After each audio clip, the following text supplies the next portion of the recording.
Well, good morning, everyone. So glad to have you with us here today, and always glad to have you with us. This is the Juniper Center Thrive Live, where we feature conversations with guests to help clinicians and everybody else thrive and to normalize conversations around mental health, which is of course, I think it's a really important topic, but it seems like the world is catching on to this is an important topic. Today's show explores how trauma is showing up in the workplace, which of course it would. And hopefully it will make sense as to why, of course it would. And also how companies can build a practice of empathy to respond. So today's guest is an award-winning author, Ed Norwood, who was only a child when 27 members of his family perished in the Jonestown massacre. In his book, Be a Giant Killer, I love that title, Norwood shares his story and struggles to help others explore the giants that can overshadow your life and be part of a family's generational history, and how to overcome past shame to accomplish dreams and find wellness in the present. Welcome, Ed Norwood, and welcome to the Juniper Center Thrive Live.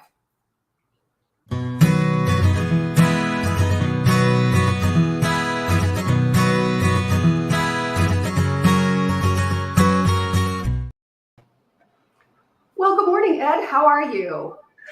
Well, good morning. I started talking while the music was going, and I heard a prompt. I thought that was the cue to be quiet, but I'm great. I'm awesome. So happy to be on your show, and thank you for sharing this awesome opportunity and platform with me. Well, I'm very appreciative to have you here. And for folks who are watching live, a lot of folks come back and watch this after the fact. That's the bulk of our viewers. But if you happen to be out there live, please say hello, or if you have a question or comment, just put it in the chat. We would love to know that you're here. Well, good morning. So someone has already said good morning. Glad to have you. So Ed, again, I said this before, but thank you so much for joining us from Orange County, California. We are in the Chicago area. I can tell you that it's cold here. It's not cold there. You chose well. So anyway, Liz Berlin, thank you. Oh, Dr. Annie, thank you. Good to have you with us. So, Ed, there's so many things that we could talk about, but your book is based on your own experience. Oh, make Friday morning. It's based on your own experience. So, if you would tell us a bit about how you came to this work, how you came to this book, what inspired you, and about your own story. So I appreciate that. And folks, it's not an easy story, just FYI. Well, that's a great question. They say the average person will spend approximately 150,000 hours at work in their lifetime. That represents about 40% of our waking lives that we spend at work. That means the other 60% of our lives, it really matters. The stories that we have built, the experiences that we've had really, in fact, affect the way we work. Because the only common denominator in work and family is you. And so I wrote Be a Giant Killer to help readers face giants in their family history and overcome past traumas, mistakes, shame, to accomplish the wildest dreams in their heart, to possess what's on the other side of the walls and the fears that we create in life. The book was written to inspire survivors and readers, whether they're Christian or not. I use biblical references because the Bible is a book filled with dysfunctional families. But I really wanted to inspire readers to overcome the tragedy, the toxic, the dysfunction, the crazy, the triggers, the familiar generational things in our history that keep growing into the next generation. And understanding both the wounds and the healing process that comes with the loss, I encourage families how we can transmit the traumas and the fears that we don't heal to the next generation. Finally, Margot, as a backdrop, I use my family's loss of 27 relatives in the Jonestown, Guyana tragedy to illustrate how bad family history and generational trauma and shame can kill our dreams and potential, but how we can rewrite it by being powerful, historic giant killers in our family generation in industry. Oh, that's fabulous. And good morning to some other folks. Peter, good morning. So, giant killers. Tell me about being a giant killer and how you came to that name. I mean, your life was to lose 27 members of your family. That's just unthinkable. It's unthinkable. And so, obviously, your family, your whole life, understandably, was overshadowed by this event. And so you've had to live your whole life trying to figure out, and you've had your own children trying to figure out, what do I do with this? And so you know, both from your own experience and from other folks you've dealt with, that, oh my God, this sticks with you. And people wonder, what's wrong with me that this is sticking with me in my life? Mm-hmm. So I think it's something that I can impart to try to help answer these questions. You know, facing a giant in our family history is a scary thing. There are a lot of things that are hanging on our family tree that oftentimes we dismiss as harmless. Dad's addiction to porn, or mom's multiple divorces, or any fiscal irresponsibility that we've seen. And oftentimes we will dismiss it by saying, well, that's just dad, that's just mom, oh, you know, they're just old school. But those things that we dismiss in our history, in our bad family history, have the ability to be passed down, and passed down to future generations unless we do something about it. I heard someone once say this: both wounds and legacy come from family. And we have a tendency, Margot, to carry shame for what others have done to us, or things that were beyond our control that happened when we were children. Or we have a tendency to give to others what's been given to us, transferring the rejection, the anger, the abandonment to our children or those people that we influence. And while we can be ashamed and live scarred by past mistakes, we should never live stained or labeled by them, because we're constantly making new family history. And so our history, our hurts, our insecurities can produce lifelong triggers or giants that impede our destiny. And sometimes when we're reacting to people in our present, well, we're really responding to someone in our past that didn't listen to us, that didn't validate us, where there was unresolved trauma or hurt. We're responding to those things. And so in the book, I write about how to address these giants and how our hearts are like black boxes, which we'll get into in this interview, I'm sure. I think so. I love that. Our hearts are like black boxes. So what you're talking about, Ed, is, in our world, it's called multi-generational transmission of trauma. And some of it is by the way that people respond to us directly. And some of it is by the way that, there's something called epigenetics, which we can talk about another day. But whether it's conscious, whether it's intentional, whether it's behavioral, whether it's attitudinal, this gets passed down from generation to generation. There's a little bit of feedback today. Sorry, I'm not sure why that is. So that's really, I think, what you're talking about. And it's so normal. And not only does it happen in our family, but it's what happened to us culturally, what happened to us in our communities, right? To our communities. So it takes into consideration race, gender, generation, your ethnic background, it's all of that, and what are the histories of your people? So there's a lot there to overcome. So how do you work with people in that? Yeah, I mean, it's interesting. I heard this some years ago. Someone said, an expert said that 80 to 90% of how we observe things occurs by the age of 5 or 6. And so our history shapes our relationships, how we respond to people, to places, reactions, and things. I heard a therapist say on the radio recently, if it's not one thing, it's your mother. Another, I'm another. a mother. I'm like, oh no.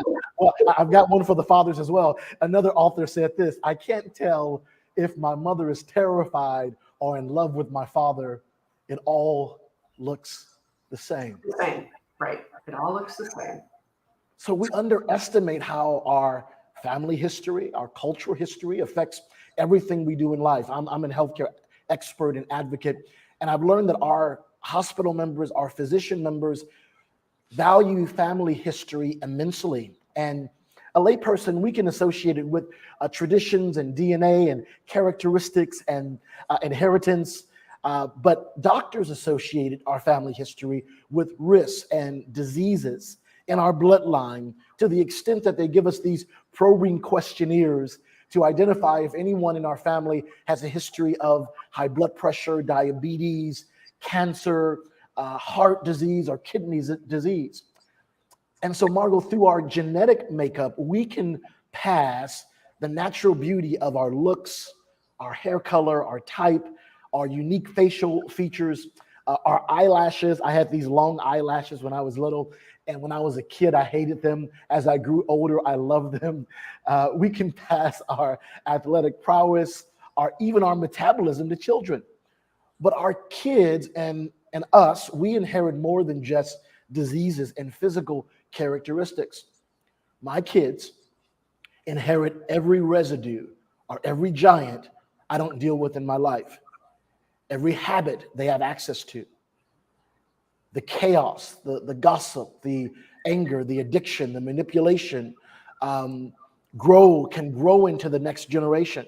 And so things left unresolved from our past, our childhood, the hurts, the fears, the triggers, the rejection, can be carried into our relationships as adults and passed to our children and the next generation. And so really my desire was to show people how to rewire their hearts. I said earlier that our hearts are like black boxes. Margaret, when you hear me say a black box, what's the first thing that comes to mind? An airplane crash. Yes, right.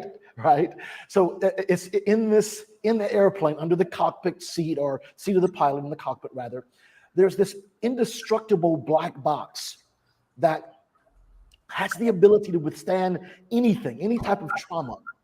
And if the plane plunges from the ocean, God forbid, and breaks into pieces, there are mass casualties, the government will send divers past the debris, past the casualties, to find this little black box. Why? Because it remembers. It remembers everything. Mm-hmm. It remembers the good. Welcome to United. We'll have a 6-hour flight to Baltimore. Put your feet up, food in the cabin. We'll have movie service as well. Enjoy the flight. It remembers the bad. Mm-hmm. Mayday, fire in the cockpit. Prepare for a crash landing. Mm-hmm. And Margot, that's our heart.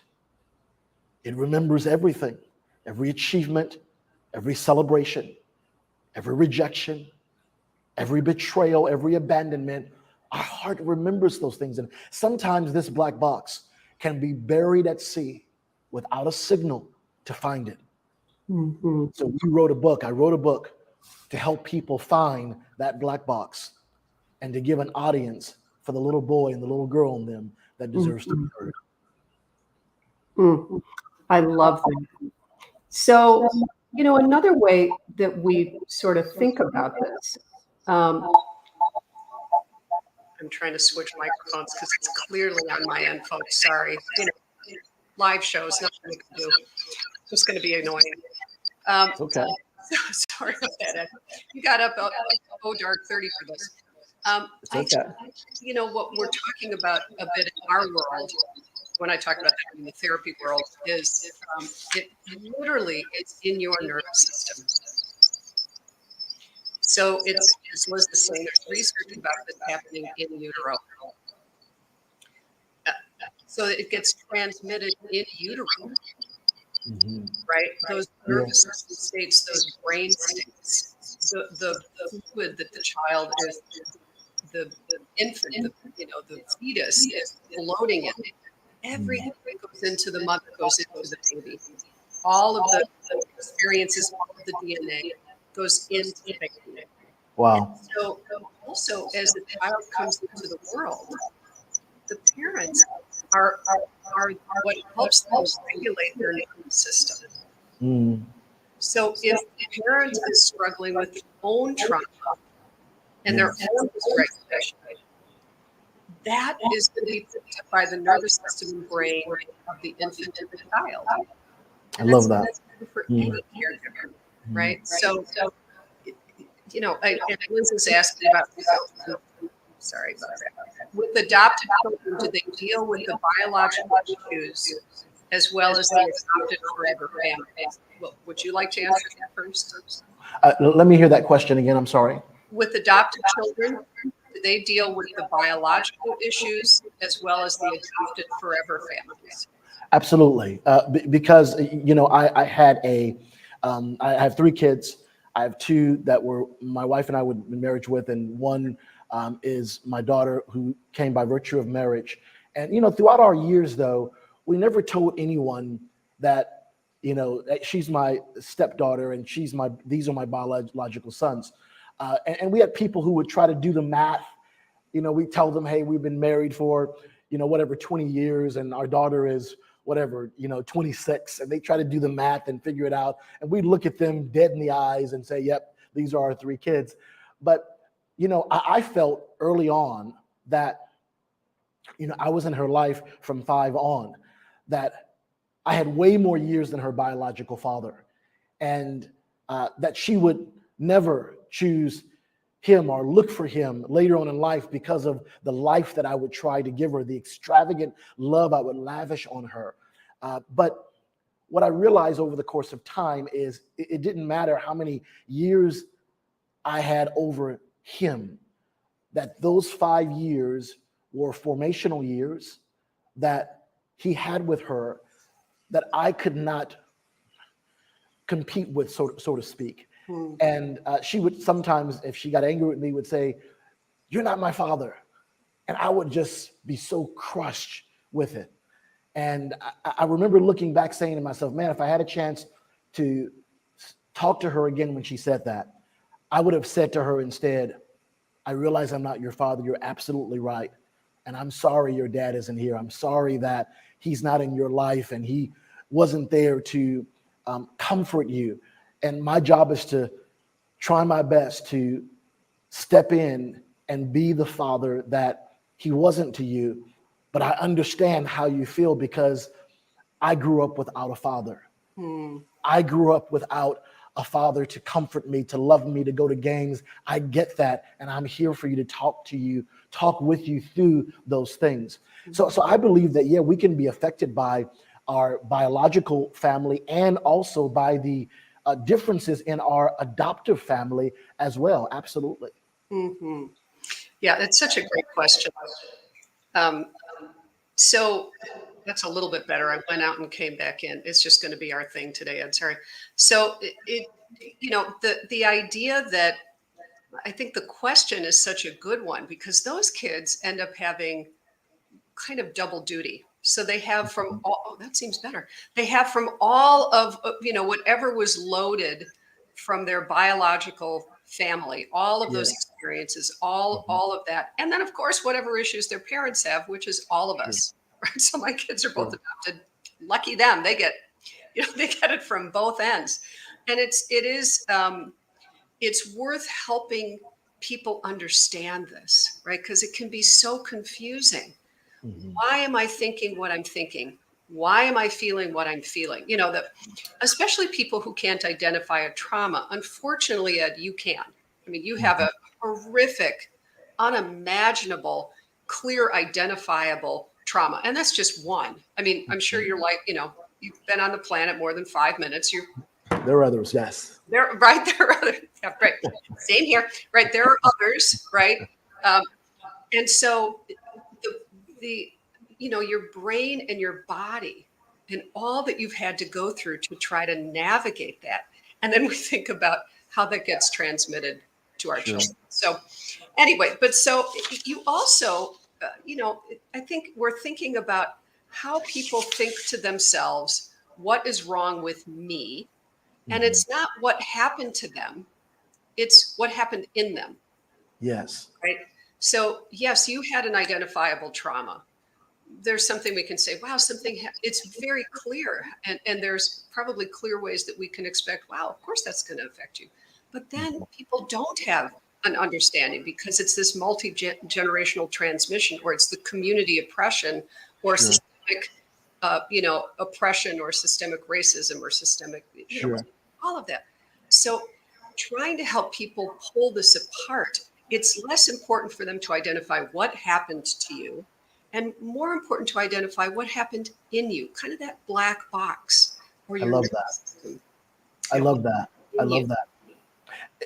And what you're saying is so powerful because, as men, it's intrinsic in our masculinity to think that we're bulletproof, to think that we're invincible and we can do things without consequence, that we can overcome things in our own strength, our own willpower. And we don't always admit the things that are stronger than us, the things that hurt us, that we're imprisoned, that we're addicted, that we're traumatized, that we're misunderstood. We minimize that family dysfunction, our history that could derive from biological or an adoptive scenario, both, or just a biological upbringing, the things that we pulled from our caregivers in life. But I've learned that we can't outdo the trauma and fill the gaps in our life with things that distract or inundate us. We can't outwork what happened to us in a gym, Mhm. a garage, or a late night in the office. We can't drown it with alcohol or substance abuse or sex. We can't build a business over the pain. We have to address the hurts and the triggers that keep rearing its ugly head in our life. And we need to edit our story because the story that we're living is the story that our family is living. When I was growing up, children were to be seen, Margot, and not heard. My mom had to travel for ministry, so I pretty much raised myself in high school. Throughout high school years, I had to will myself to go to school if I didn't feel like going to school.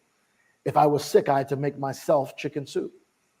If I didn't feel like doing homework, I had to turn the television off and say, "You're going to do homework right now."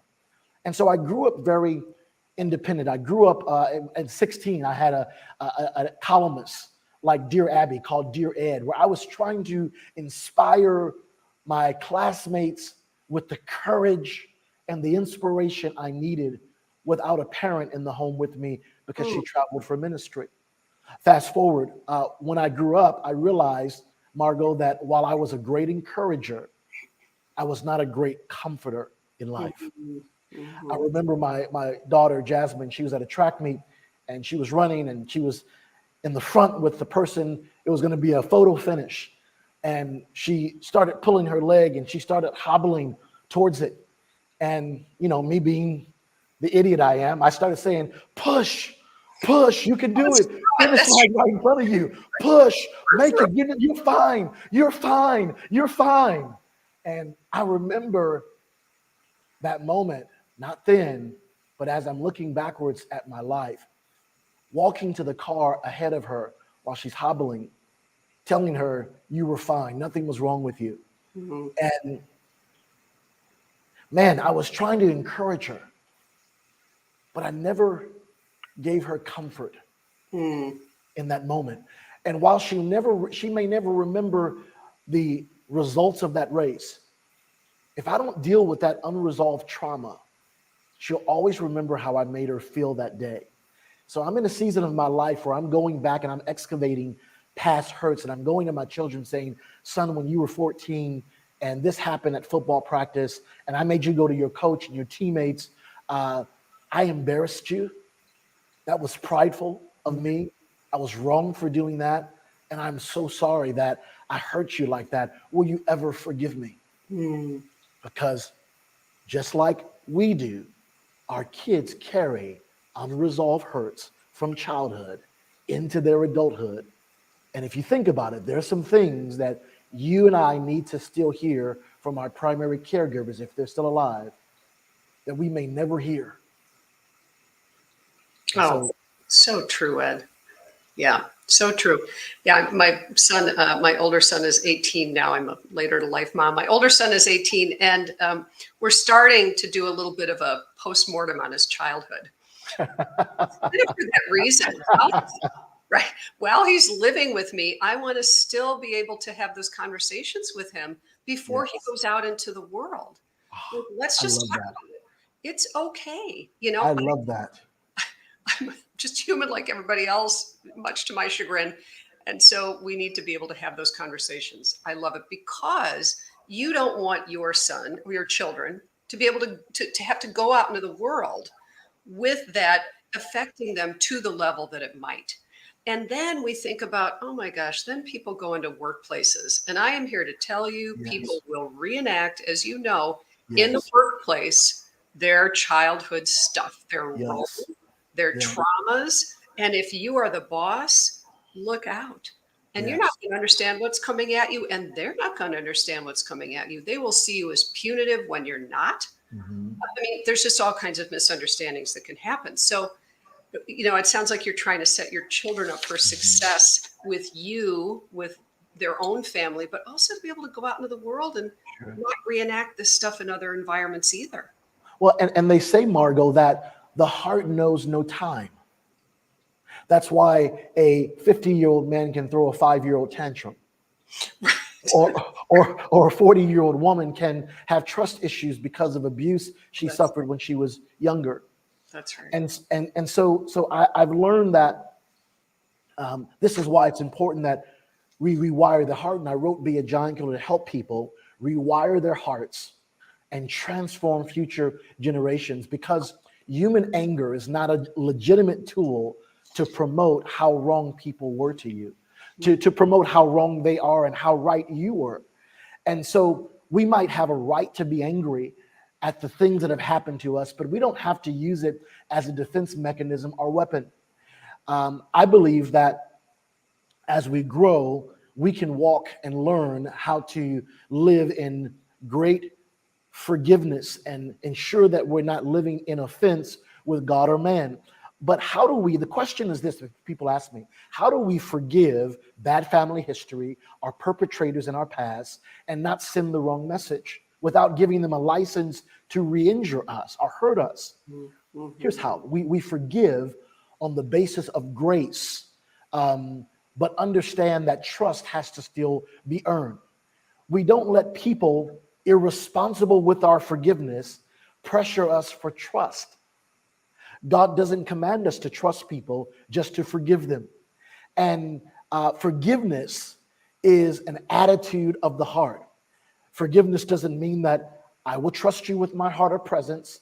It doesn't mean I will co-sign for people who are unproven or irresponsible with my heart. It simply means I'll operate in forgiveness to ensure that I don't infect the next generation with grudges, with what you did to me, with bitterness and unforgiveness for the rest of my life. I choose to live free from what you did, because despite my family history, I still have the ability to make redemptive decisions and leave great legacy behind. Hmm. Oh, that's so well. If you could write that and I could post that in my house, that's so beautifully said, Ed. So beautifully said. And so the the way that people go about forgiveness, of course, is going to be very individual, but we're doing it for ourselves, right? I've had Yes, so many people say to me, "Oh, I can't forgive them. That tells, that says to them what they did was okay." It's not about them. yes, About you. And what you're yeah. saying is it's also about your children or how you're going to show up in other environments in your life. And may I add, being a giant killer means we're going to forgive, but we're also going to have the hard conversations. We're Mhm. going to address the things in love, right? We're going to confront things that are injuring us and say, hey, when you said this, that really hurt me, and it made me feel worthless and made me feel that I had no significance in your life. And we can choose to create boundaries to keep people from re-injuring us. But forgiveness is completely different. That's simply for you, but it doesn't live in the void of you not having difficult conversations to make sure that what they pass down to you, you don't continue to perpetuate in your lifetime. Right. And the most difficult conversation you will have in your lifetime is going to be with yourself. Absolutely. Who Absolutely. do I want to be? How do I want to be? And if I can't get there on my own, what do I need to do? Do I speak with someone who is a pastor? Do I speak with someone in my community? Do I find someone who is a coach? Do I find someone who is a teacher? Do I find someone who is a mentor? Do I find a therapist? Who can I talk to who can help guide me and help me stay on that path? I love that, Ed. Ed, I am so bummed out that it is we're out of time. Will you please come back so we can continue this conversation? It just feels to me like we're just kind of getting started. I'm sure you have lots of things going on in your life. If you'd ever be up for it, I would love to. Listen. I've enjoyed this. I would absolutely love to do it. In parting, can I share one final thing? Oh, please do. I want you to have the last word.